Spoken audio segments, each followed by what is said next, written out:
How do I say goodbye to what we had? The good time that made us laugh, I'll wave them back.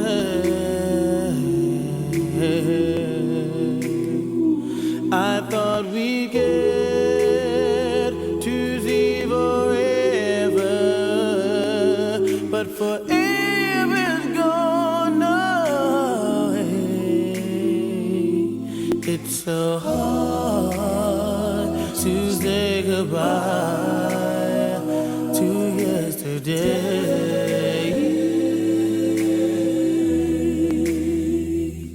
I don't know.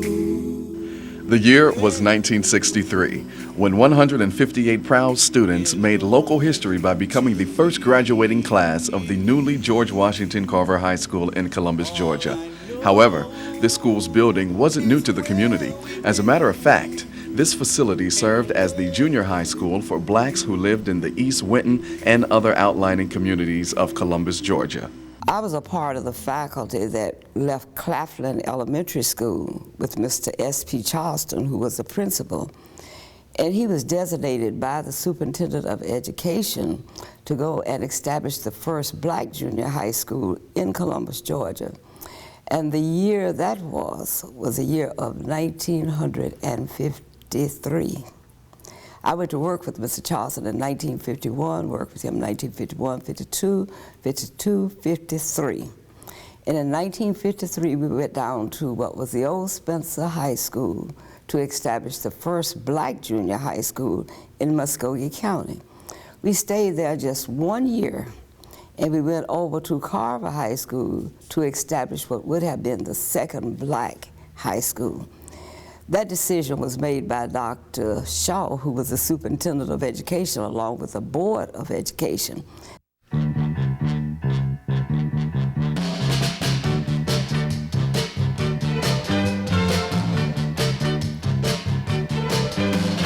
never met a girl who makes me feel the way that you do. You're all right. Whenever I'm asked who makes me. The Muskogee County School Board had included space for expansion during the original design for this school's property. For several years, the students who attended Carver Junior High were anxious to graduate from a school that was in their own community. Those students were in love with Carver High School, and even the first class that left us, they thought that they were going to stay when they were told that they had to go over to Spencer High School.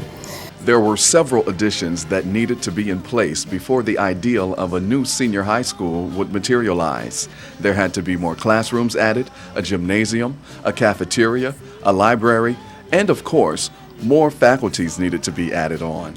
By this time, we have a faculty that has been added on.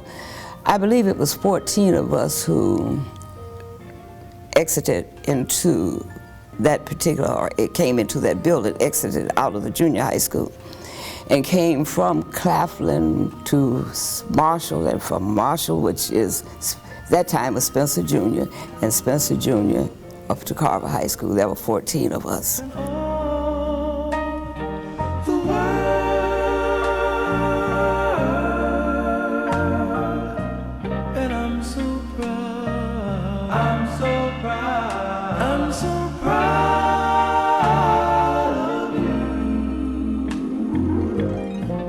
It was Dr. S.P. Charleston who led the charge of expansion. Dr. Charleston insisted that the school board move ahead with the original plans for the growth for this site. In 1961, 24 classrooms, a gymnatorium, a cafeteria, a library, and several administrative offices were added to the facility, and within 2 years, the name was officially changed to George Washington Carver High School. But you sure can't hide. And eye for an eye, a tooth for a tooth. Vote for me and I'll set you free. Rap on, brother, rap on. Well, the only person talking about love, thine brother, is the preacher. And it seems nobody's interested in learning but the teacher. Carver High School is crimson after Tuskegee. It is blue because Mr. Charleston graduated from Columbia University, and their colors were Columbia. Our colors are Columbia blue. The tiger is a Tuskegee tiger. You were named after George Washington Carver. That is, Carver High School was named after George Washington Carver. And do believe me, the class of 1963, large number of them went to Tuskegee. You had 3 Tuskegeans who were senior advisors. Looking at that annual, and I guarantee you I know this by next week, who wrote that Carver hymn and who wrote the chant, which is a Carver chant. But some students, we didn't do it. Students in that class did that. Melton Allen named the book the Tigonian. And to this day, that's what it's named.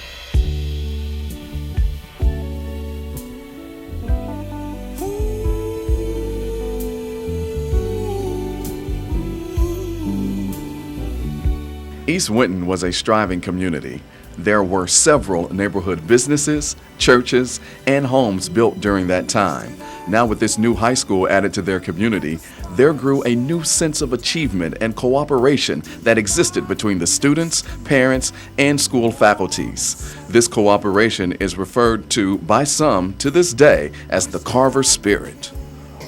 The Carver Spirit is something that you would have to experience to be able to know the true meaning of it. But it means that we were a cohesive group.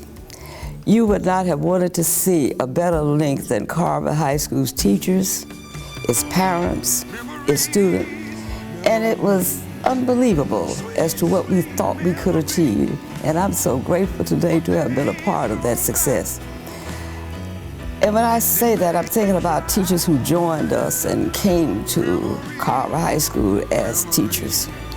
And one person in particular who comes to mind right now is another English teacher who replaced Mrs. Harris or taught along with her.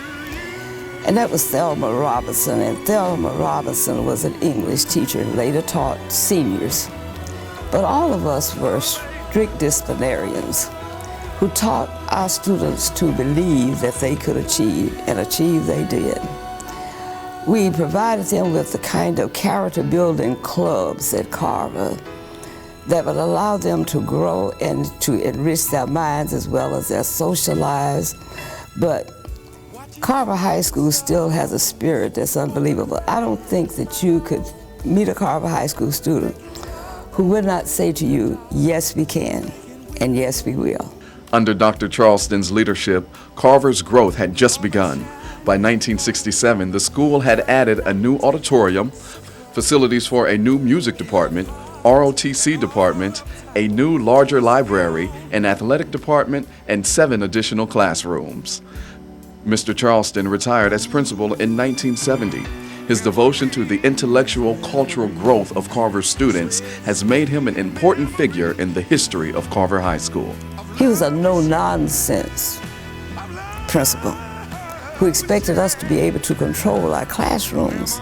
Students, however, were not unruly as they might be today, and I can't say because I have not been in a classroom since I retired, per se. But I hear a lot of talk about the behavior of students and not studying, not doing their homework. I would not expect anyone to come to my classroom to teach. I would not expect anyone to come to my classroom to control.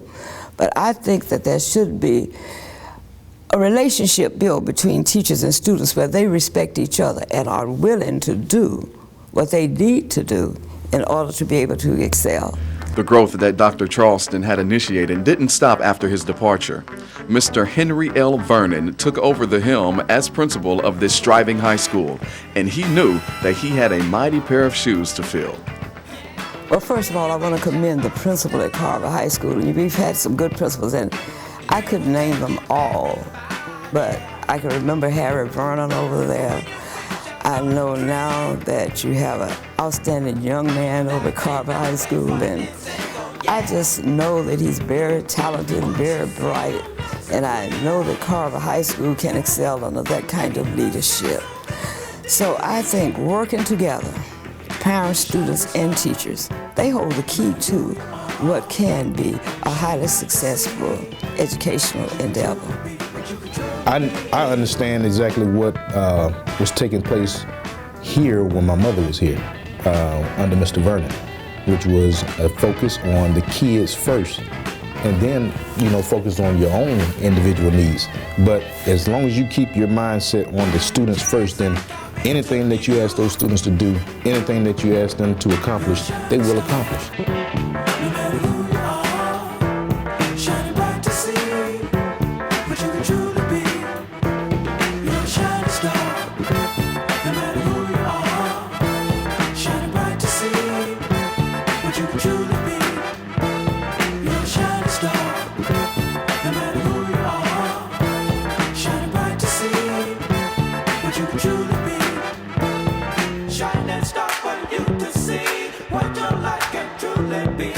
Shining star for you to see what your life can truly be. Shining star for you to see what your life can truly be. In 1970, Carver had established athletic supremacy by winning the 1970-71 Georgia State Basketball Tournament and bringing home the state championship trophy to be displayed for the devoted Carver fans.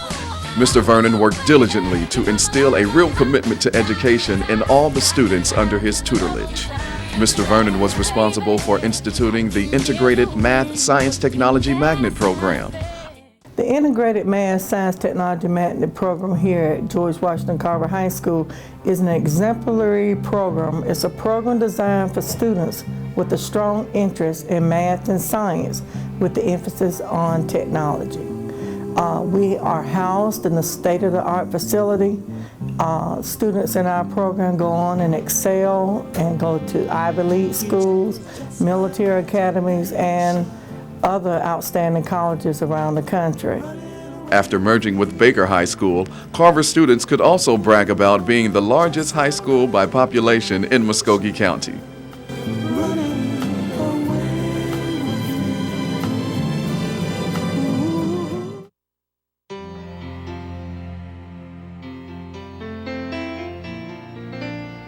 After Mr. Vernon's departure, there were several other principals to put their thumbprint on Carver High School. Dr. Andrew Coleman served as principal from 1992 through June of 1994. A former Carver graduate himself, Dr. Coleman felt that all children could learn. The new gym, administrative building, and housing for magnet programs were all completed under his leadership. Dr. James Patrick was the fourth principal of George Washington Carver High School. He served from 1994 until 1996. Under his direction, many curriculum decisions were made to enhance each student's chance to succeed in life. The fall of 1996 saw a new leadership at Carver. Mr. Cleophas Hope, a former assistant principal of Carver, served as principal from September of 1996 until June of 2000. Always cognizant of his students, he was sensitive, professional, and committed to the G.W. Carver student body. Mr. Joseph Salisbury was the sixth principal of Carver. He led the school from 2000 until June of 2005. Mr. Salisbury encouraged his students to strive for success, apply sincere dedication and energy to all of his life's tasks. Mr. Christopher Lindsay is the current principal of Carver. Starting in 2005, he is the youngest to serve in this position. Under new management, he promises to lead G.W. Carver High School to a new and brighter direction. And what we've seen over the past, I would say 3 or 4 years, is the fact that our graduation rate has increased 20%. Wow. And with that 20% increase, you have a greater love for education from our kids. You have a greater appreciation of what our teachers do inside the classroom. And the teachers now are using data instead of assumptions to generate decisions that take place inside the school building. Deron Burr just took it in from 23 yards out, and Carver is back on top, 15. The 2007 George Washington Carver Tigers were truly a determined team of destiny, beginning from August 31st in Columbus, ending December 15th in Cairo. These young men achieved their quest. In 2007, Carver again regained athletic supremacy by going undefeated throughout the regular season.